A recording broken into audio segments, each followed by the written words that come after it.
Puji Tuhan, kalau ini Injil Lukas pasalnya yang ke-12 ayatnya yang ke-16 sampai ayatnya yang ke-21. Saya membacakan kepada kita, Bapak Ibu bisa mengerti. Demikian firman Tuhan. Sudah ketemu? Kemudian ia mengatakan kepada mereka suatu perumpamaan, katanya, ada seorang kaya, tanahnya berlimpah-limpah hasilnya. Ia bertanya dalam hatinya, apakah yang harus aku perbuat? Sebab aku tidak mempunyai tempat di mana aku dapat menyimpan hasil tanahku. Lalu katanya, inilah yang akan aku perbuat. Aku akan merombak lumbung-lumbungku dan aku akan mendirikan yang lebih besar, dan aku akan menyimpan di dalamnya segala gandum dan barang-barangku. Sesudah itu aku akan berkata kepada jiwaku, ada padamu barang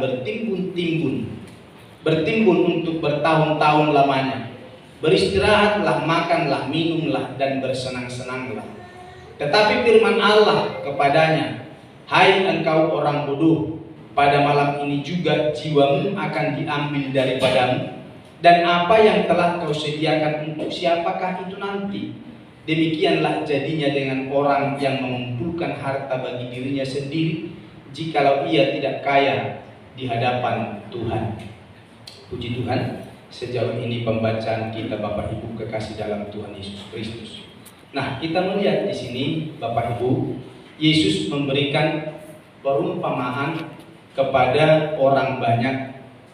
Itu dikatakan Yesus saat ada seorang dari orang banyak itu yang meminta kepada Yesus supaya saudaranya bisa berbagi warisan dengan dia. Lalu saat Yesus mendengar itu dikatakan, siapa yang mengangkat aku jadi hakim atas kamu, dan seterusnya. Lalu singkatnya Yesus memberikan satu perumpamaan itu. Yesus membentangkan perumpamaan itu kepada orang banyak itu, yaitu perumpamaannya tentang seorang kaya yang hasilnya berlimpah-limpah. Saudara-saudara, kita lihat ketika hasil tanah berlimpah-limpah, maka lumbung yang pernah ada, lumbung yang pernah dibangunnya itu tidak muat lagi menampung hasil dari tanah si orang kaya ini, sehingga lumbung itu dirombak begitu. Ya, puji Tuhan.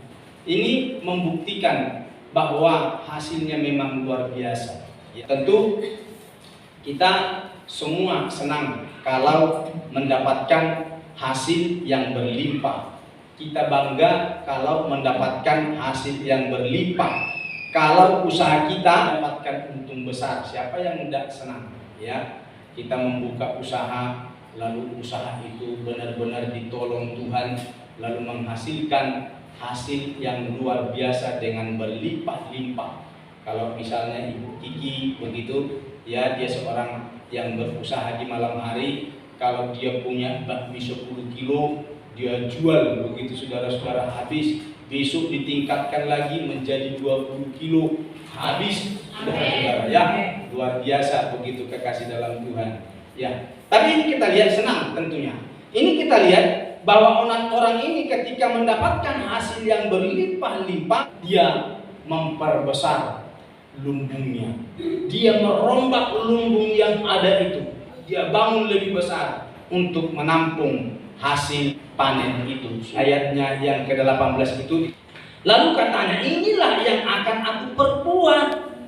Aku akan merombak lumbung-lumbungku, dan aku akan mendirikan yang lebih besar, dan aku akan menyimpan di dalamnya segala gandum dan barang-barang. Aku akan merombaknya, karena ada masih banyak di kebun sana hasil yang akan masuk. Kalau ini dipertahankan, lumbung yang ada tidak akan bisa masuk begitu, lalu diperbesar. Tapi lihat ayat yang ke-19, apa dikatakan? Sesudah itu aku akan berkata kepada jiwaku, jiwaku, ada padamu banyak barang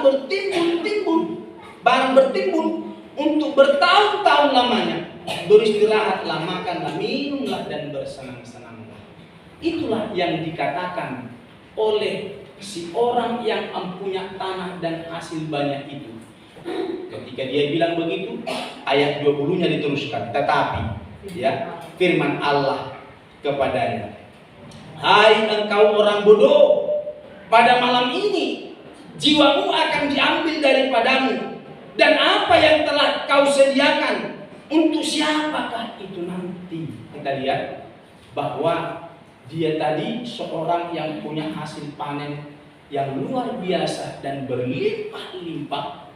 Lalu dia omong kepada jiwanya, jiwaku, ada padamu banyak barang bertimbun dan bertahun-tahun. Kau akan kenyang, kau akan makan minum, dan seterusnya. Lalu ironi yang kita lihat di ayat yang ke-20 itu, firman Tuhan datang, hai engkau orang bodoh, pada malam ini juga jiwamu diambil daripadamu, dan apa yang telah kau sediakan, untuk siapakah itu nanti? Artinya apa? Ini membuktikan bahwa manusia itu terbatas adanya, bahwa sebanyak apapun harta, sebanyak apapun kekayaan yang dimiliki oleh seseorang, tidak akan mampu menyelamatkan jiwanya. Bahwa dia ternyata membutuhkan satu keselamatan. Bukan saja uang yang banyak, bukan saja harta yang berlimpah-limpah. Karena itu tidak sanggup ternyata menyelamatkan. Itulah yang diperlihatkan ayat ini kepada kita. Ternyata sebanyak apapun harta yang kita punya itu tidak sanggup menyelamatkan. Sedikit pun kita tidak berkuasa atas hidup kita. Kalau sewaktu-waktu Tuhan bisa panggil kita, sama seperti pemuda ini yang ke-20 tadi, hai engkau orang bodoh, pada malam ini juga jiwamu akan diambil daripadamu. Inilah yang tidak diduga oleh si orang kaya ini. Inilah yang tidak pernah diperhitungkan oleh si orang kaya ini. Dia kira dia kalau punya kekayaan yang banyak, berlimpah-limpah dan merombak lumbung dan mengisi ke dalamnya, saudara-saudara, dia tidak akan mati. Atau lupa dia akan mati, lupa bahwa dia tidak akan mengalami sesuatu. Maka diingatkan ayat yang ke-20, hai engkau orang bodoh, pada malam ini jiwamu akan diambil daripadamu. Untuk siapa semua itu? Kekasih dalam Tuhan Yesus Kristus, sekali lagi ini mengingatkan kita bahwa bukti bahwa kita manusia itu terbatas adanya. Amin. Terbatas adanya. Tidak sedikit pun kita berkuasa atas hidup kita ini. Sekali lagi sewaktu-waktu Tuhan datang dan panggil kita, mau buat apa saudara? Tunggu saya Tuhan, ini loh masih ada bertimbun-timbun belum tak nikmati. Tidak bisa. Ya tidak bisa. Pokoknya malam ini tak ambil. Nah terserah mau kemana. Begitu kekasih dalam Tuhan Yesus Kristus. Ya, puji Tuhan. Sekali lagi kita tidak berkuasa dengan apapun. Kapan saja Tuhan panggil kita, tinggal kita siap atau tidak, saudara-saudara. Kita lihat dulu Yakobus pasal 4. Yakobus pasal 4 ayatnya yang ke-14. Inilah hidup manusia sesungguhnya. Sedang kamu tidak tahu apa yang akan terjadi besok. Apakah arti hidupmu?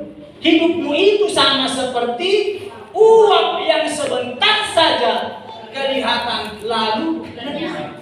Sewaktu-waktu Tuhan bisa panggil kita, tidak bisa buat apa-apa. Maka dikatakan, apakah arti hidupmu? Hidup itu sama seperti uap. Lalu dikatakan, yang sebentar saja kelihatan lalu lenyap. Itulah kita. Itulah hidup yang kelihatan ini. Sebentar kelihatan lalu tidak ada. Sudah ada masa pandemi, banyak orang yang pada lewat masih segar sehat, tiba-tiba tidak ada. Contohnya pendeta Petrus yang di Perawan itu ya. Siapa nyangka kalau dia secepat itu? Ya tak kira aku yang lebih awal dari dia. Dalam usia yang masih muda sudah duluan pulang. Yang saya mau bilang, itulah hidup kita. Hidupmu sama seperti uap yang sebentar saja kelihatan lalu lenyap. Kau saat ini kau cantik, Tapi lihat, berapa tahun ke depan lagi kecantikanmu yang kelihatan, kegantengan kita yang kelihatan saat ini. Lihat beberapa waktu ke depan, masihkah begitu? Enggak. Ya, akan berlalu kegantengan, kecantikan kita itu berubah. Rambut hitam, berapa tahun kemudian jadi putih, berubah. Wajah menjadi keriput, tidak seperti pada masa masih muda. Loh, kau tuh itu. Loh, kata baru berapa tahun udah ketemu? Baru 10 tahun. Loh, kamu kok tambah tua ya? Bebanku berat gitu. Berubah. Ya, hidupmu itu sama seperti uap yang sebentar saja kelihatan lalu lenyap. Kalau hanya tua sih tidak apa-apa. Kalau sudah langsung berlalu seperti ini, ada cerita lagi saudaraku yang dikasih Tuhan. Ya, kita lihat lagi yang lain. 1 Petrus 1 ayat yang ke-24 ini hidup. Sebab semua yang hidup adalah seperti rumput, dan segala kemuliaannya seperti bunga rumput. Rumput menjadi kering, bunga pun gugur. Segala kemuliaannya seperti bunga rumput. Sehebat dan semegah apapun kita diumpamakan seperti rumput, satu kali kelak dia akan kering, satu kali kelak dia akan gugur. Tidak bertahan bunga yang indah itu ada pada batangnya. Tidak. Ya. Kau lihat hari ini dia mekar pagi-pagi, sore hari ada sebagian yang sudah jatuh, yang sudah kuncup dan redup, hilang. Paling lama-lama ke besok gitu saudara. Tapi artinya yang mau saya bilang, seperti ini hidup kita. Semua yang hidup seperti rumput. Segala kemuliaannya seperti bunga rumput. Setenar apapun, sepopuler apapun kita, tidak lama, sebentar saja. Satu kali kelak akan redup itu. Satu kali kelak akan hilang itu. Kau saat ini ternama, saudara, tidak lama loh. Wah, dia orangnya baik, begitu saudara. Wah, dia orangnya dermawan. Saudara yang dikasih Tuhan, pada waktunya kita tidak bisa lakukan lagi itu. Ya, orang tidak bilang lagi dermawan. Wah, orang itu pelit dan segala macam. Itu kita saudara-saudara. Datang bertahan lama. Ayo, lihat lagi satu lagi. Inilah hidup manusia itu. Yesaya 46 dan 7. Ada suara yang berkata, berserulah, jawab, apakah yang harus kuserukan? Seluruh umat manusia adalah seperti rumput. Seluruh umat manusia loh seperti rumput. Dan semua semaraknya, kemegahannya, kebagusannya, popularitasnya seperti bunga di padang. Rumput menjadi kering, bunga menjadi layu. Apabila Tuhan menghembusnya dengan napasnya, sesungguhnya lah bangsa itu seperti rumput. Keberadaan kita seperti rumput, seperti bunga yang sebentar terlihat, ya, lalu kemudian tidak ada lagi. Kalau kita menyadari hidup kita di dunia ini seperti rumput, seperti bunga dan sangat singkat, mari kita persiapkan hidup kita dalam kekekalan bersama dengan Tuhan. Amin. Kekekalan yang mana? Karena neraka itu juga kekal, surga itu kekal. Kekal yang mana? Kekal di neraka atau kekal di surga? Tentu saya ajak kita kekal di dalam surga. Ya, puji Tuhan. Kita persiapkan hidup kita untuk satu hidup kekekalan. Sekarang kita lihat bagaimana sikap kita mempersiapkan hidup dalam kekekalan itu. Satu, memiliki hidup yang berpusat kepada Kristus, bukan kepada diri sendiri, bukan kepada manusia lain, tapi berpusat kepada Kristus. Ya, memiliki hidup yang berpusat kepada Kristus, bukan kepada kekuatan kita, bukan kepada kehebatan kita dan popularitas yang kita punya, tidak, tapi miliki hidup yang berpusat pada Kristus. Yuk ayatnya, 2 Korintus 4 ayat yang ke-18 berkata, sebab kami tidak memperhatikan yang kelihatan, melainkan yang tak kelihatan. Itu dikatakan, kami tidak memperhatikan yang kelihatan, melainkan yang tak kelihatan.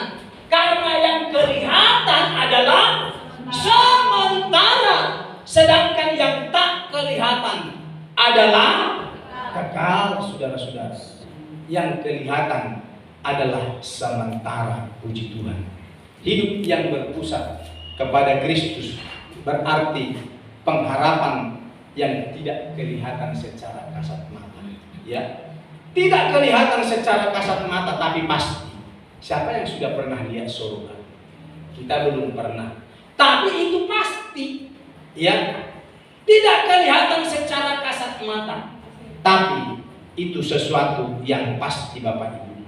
Kalau yang kasat mata kelihatan sementara. Misalnya kita punya gedung, punya rumah bagus, berlantai 2, berlantai 3 dan seterusnya. Sampai Tuhan izinkan kita menjadi seorang pengusaha, memiliki mall, begitu kira-kira Bapak Ibu Saudara. Ya, kita pemiliknya sampai berlantai 20. Saudara-saudara, kamu kemana? Ke mall ini. Saya ada di lantai 20 dan seterusnya. Saudara, sekali lagi, itu tidak lama, tidak bertahan lama, saudara-saudara. Ya, bangunan yang kita bangun tidak bertahan lama. Ya, itu kelihatan sementara semua itu. Popularitas kita sementara, semua yang kita lihat itu semua sementara, saudara. Satu kali kelak akan lenyap. Satu kali kelak akan hilang. Mari Bapak Ibu, semua apa yang kelihatan secara kasat mata itu jangan menjadi andalan kita, tinggalkan itu. Tapi fokuslah kepada Kristus, kepada yang tidak kelihatan tapi pasti. Surga itu menjadi impian kita. Ya, kami tidak memperhatikan yang kelihatan, melainkan yang tak kelihatan. Coba, aku tidak merindukan yang kelihatan itu, tapi aku merindukan yang tidak kelihatan itu. Yang kelihatan itu sebentar, gedung yang kupunya sebentar, popularitas yang kupunya sebentar, tapi aku memandang yang tidak kelihatan, yaitu yang pasti surga, begitu. Karena yang kelihatan sementara, sedangkan yang tak kelihatan adalah kekal, saudara. Ya, ini dikatakan oleh Paulus, kami tidak memperhatikan yang kelihatan. Semua itu sementara. Popularitas apapun itu semua sementara. Semua tinggalkan. Arahkan mata kita kepada Kristus. Coba lihat lagi. Klik lagi. Filipi pasalnya yang ketiga. 13 dan 14. Saudara-saudara, aku sendiri tidak menganggap bahwa aku telah menangkapnya, tetapi ini yang kulakukan. Aku melupakan yang telah di belakangku dan mengarahkan diri kepada apa yang di hadapanku. Berlari-lari kepada tujuan untuk memperoleh hadiah, yaitu panggilan surgawi dan Allah dalam Kristus Yesus. Berlari-lari kepada tujuan, yaitu kepada yang tidak kelihatan itu tapi pasti. Dia arahkan matanya, berlari-lari kepada tujuan untuk memperoleh hadiah, ya, untuk peroleh hadiah hidup bersama dengan Tuhan. Puji Tuhan. Ini loh kekasih dalam Tuhan Yesus Kristus yang menjadi dambaan kita, memiliki hidup yang berpusat kepada Kristus. Inilah sikap kita mempersiapkan hidup dalam kekekalan. Yang kedua, tetap terjaga, ya. Tetap terjaga. Di dalam Markus 13 ayat 35 dan 36 berkata begini. Karena itu berjaga-jagalah, sebab kamu tidak tahu bila manakah tuan rumah itu pulang. Menjelang malam, tengah malam, atau larut malam, atau pagi-pagi buta. Kau tidak tahu itu. Supaya kalau ia tiba-tiba datang, jangan kamu didapatinya sedang tidur. Tetap terjaga. Itu maksudnya, ya. Tetaplah terjaga. Nah, bagaimana sikap kita mempersiapkan hidup dalam kekekalan? Jangan tidur lelap, ya. Tapi tetaplah terjaga. Karena dikatakan kita tidak tahu bila mana tuan rumah itu pulang. Kita tidak tahu kapan dia datang. Tapi siap sedialah, tetaplah berjaga. Kalau di dalam Matius pasal yang ke-25, 10 gadis itu 5 bijaksana 50. Mempelai datang, songsong dia. Saudara, yang sudah siap itu ya tinggal pergi bersama dengan mempelai laki-laki itu. Tapi yang tidak siap itu masih mundar-mandir. Mana kiminya. Sudah tidak siap. Ya, maka tetaplah terjaga. Siap, selalu siap. Ya, Tuhan. Bapak Ibu kekasih dalam Tuhan Yesus Kristus. Mari posisi kita supaya tetap dalam posisi terjaga. Berjaga-jagalah. Kamu tidak tahu bila mana tuan rumah itu pulang. Menjelang malam ke, tengah malam ke, larut malam, bahkan pagi-pagi buta. Kita tidak tahu. Nah, supaya kalau tiba-tiba datang, terjagalah ya maksudnya. Supaya kalau tiba-tiba datang, jangan kamu didapatinya sedang tidur. Nah, kalau kita terjaga, mau datang jam berapa, mau pagi-pagi buta, mau tengah malam, mau menjelang pagi, tidak masalah bagi kita. Terjaga terus. Maka ada pujian Pantekostal lama bilang, tak lama lagi Tuhan datanglah, tak lama lagi Tuhan datanglah, marilah kita siap sedia sampai Tuhan Maranatha. Yuk, jadi bagaimana sikap kita? Yang kedua, tetap terjaga. Satu lagi, klik lagi. 2 Korintus 5 1-3. Karena kami tahu bahwa jika kemah tempat kediaman kita di bumi ini dibongkar, Allah telah menyediakan suatu tempat kediaman di surga bagi kita, yaitu tempat kediaman yang kekal, yang tidak dibuat oleh tangan manusia, bukan buatan manusia. Maka mari posisi terjaga. Karena kami tidak tahu bahwa jika kemah tempat kediaman kita di bumi ini dibongkar, kapan Tuhan bongkar, kapan Tuhan porak-porandakan tempat kediaman kita, tidak ngerti. Ya, maka ayo siap-siap terjaga terus. Selama kita di dalam kemah ini, kita mengeluh karena kita rindu mengenakan tempat kediaman surgawi di atas tempat kediaman kita yang sekarang ini. Sebab dengan demikian kita berpakaian dan tidak kedapatan telanjang. Saudara, ini posisi siap, posisi terjaga terus. Apalagi ayat 3 ini menjelaskan, sebab dengan demikian kita berpakaian, tidak ditemukan dalam posisi udo, gitu saudara. Tapi ada pakaian. Saudara-saudara, ayo posisi kita siap. Selama kita di dalam kemah ini kita mengeluh, sakit, menggerutu, bisa kecewa dan sebagainya, karena kita rindu mengenakan tempat kediaman surgawi di atas tempat kediaman kita yang sekarang. Jadi kita harus terjaga terus, saudara. Posisi siap, posisi tunggu kapan dia datang. Mau menjelang malam, bahkan malam, larut malam, bahkan pagi-pagi sekali subuh, kita posisi siap. Mempelai datang, song-song dia, kita pun ada di sana. Tidak satu pun kita yang tertinggal itu, tapi semua kita terangkat. Saudara, coba bayangkanlah kita ini, ya, sedang diangkat oleh Tuhan. Dia datang gitu, saudara. Ya, jangan dulu diangkat. Dia datang di tengah-tengah kita, lalu dia bilang begini kepada kita. Bapak Ibu Saudara di WDS Centapen ini, sekarang saya akan membawa Anda yang sudah siap ke surga gitu, saudara-saudara. Kira-kira kita enggak? Aku melu, aku ikut enggak? Aku enggak gitu, enggak, saudara-saudara. Mesti tidak hidup. Ini Yesus datang ngomong begitu, saudara-saudara. Sebentar, setengah 10 pas, kita akan berangkat loh. Bagi yang siap. Oh, saudara-saudara, kita itu pasti ada yang mikir, aku melu lah, saudara. Lalu ketika tidak melu, tidak dibawa, tidak ikut, kita langsung begini. Loh, kenapa ya? Salah apa ya? Aku setia, aku begini, aku segala macam. Lo apa ya? Gitu saudara-saudara. Mesti nuntut opo-opo gitu saudara.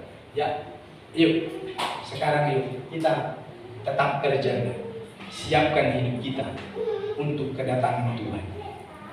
Kita lihat yang lebih cepat, yang ketiga, yaitu hidup dalam kesucian. Yuk, klik ayat 1 Petrus 1 ayat 14 dan 16. Hiduplah sebagai anak-anak yang taat dan jangan turuti hawa nafsu yang menguasai kamu pada waktu kebodohan. Tetapi hendaklah kamu menjadi kudus di dalam seluruh hidupmu, sama seperti Dia yang kudus, yang telah memanggil kamu. Sebab ada tertulis, kuduslah kamu, sebab Aku itu kudus, kata Tuhan. Tuhan mau kita hidup dalam kesucian, ya. Hendaklah kamu menjadi kudus dalam seluruh hidupmu, sama seperti Yesus, Dia yang kudus, yang telah panggil kamu.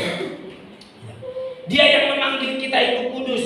Dia menghendaki kita juga hidup kita sama seperti hidup Dia, yaitu hidup dalam kekudusan. Sebab ada tertulis, kuduslah kamu, sebab Aku ini kudus, kata Tuhan.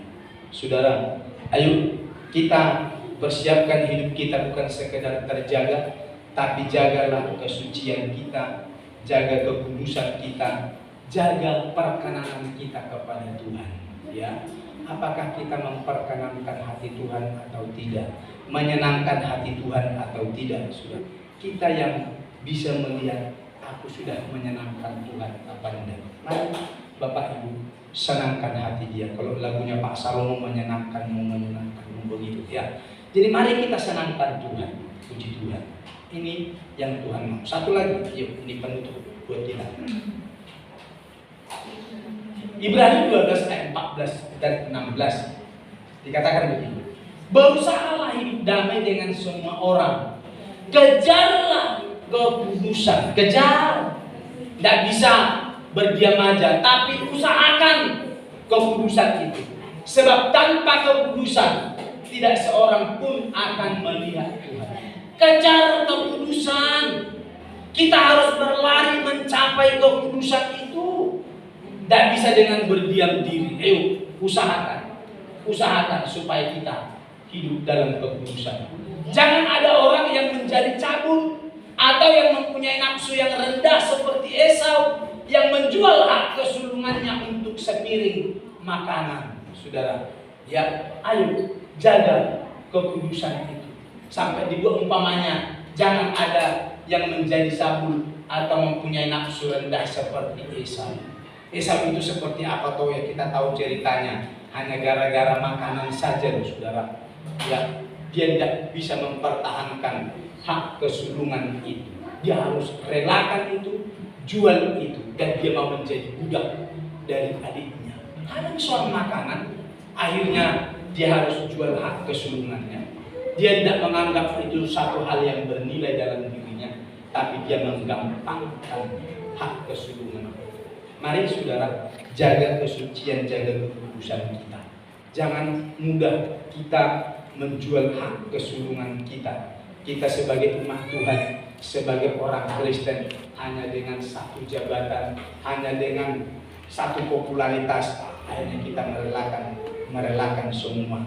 Dan kita tidak tahu menghargai hak kesulungan dari Tuhan. Belajar untuk hidup dalam kesucian dari Tuhan.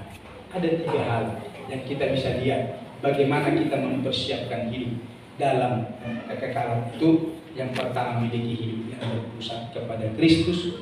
Yang kedua, tadi tetap terjaga. Yang ketiga, hidup dalam kesucian. Puji Tuhan. Tuhan Yesus memberkati.